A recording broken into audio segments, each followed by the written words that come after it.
Hello friends, welcome to Lakshmi ఒలోలాస్ kitchen. నేను మీ లక్ష్మి. ఈరోజు వీడియోలో దొండకాయ కొబ్బరి కారం ఎలా చేసుకోవాలో చూపిస్తున్నానండి. ఈ ఫ్రై చాలా చాలా టేస్టీగా ఉంటుంది. మనకి బయటన హోటల్లో పెడుతూ ఉంటారు కదా, చాలా బాగుంటుంది క్రిస్పీగా. సో అలానే ఉంటుంది.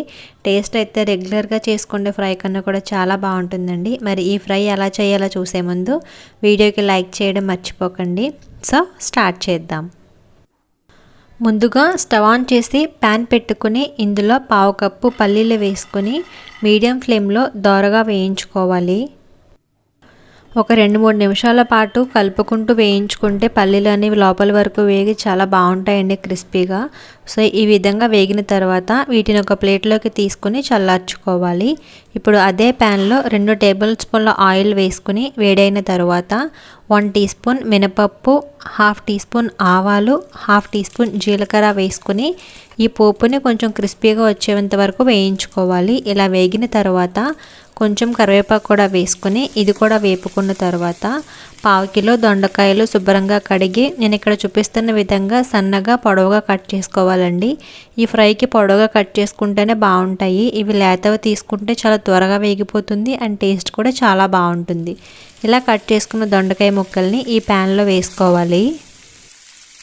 ఇప్పుడు ఈ పోపు అంతా కూడా కలిసేలాగా 1 నిమిషం పాటు దొండకాయ ముక్కల్ని బాగా కలుపుకోవాలి. ఇలా కలుపుకున్న తర్వాత మీడియం ఫ్లేమ్లోనే ఉంచుకొని మూత పెట్టి మధ్య మధ్యలో కలుపుకుంటూ మగ్గించుకోవాలి.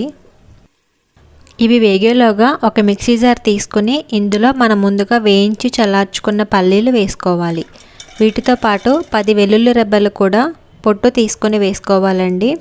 అలాగే 1/2 కప్పు పచ్చి కొబ్బరి కూడా వేసుకోవాలి. పచ్చి కొబ్బరి లేతగా ఉన్నదైతే టేస్ట్ చాలా బాగుంటుంది. పచ్చి కొబ్బరి వేసిన తర్వాత 2 టీ స్పూన్ల కారం కూడా వేసుకోవాలి. మీకు కొంచెం కారం ఎక్కువ కావాలంటే ఇంకొక టీ స్పూన్ కూడా యాడ్ చేసుకోవచ్చు.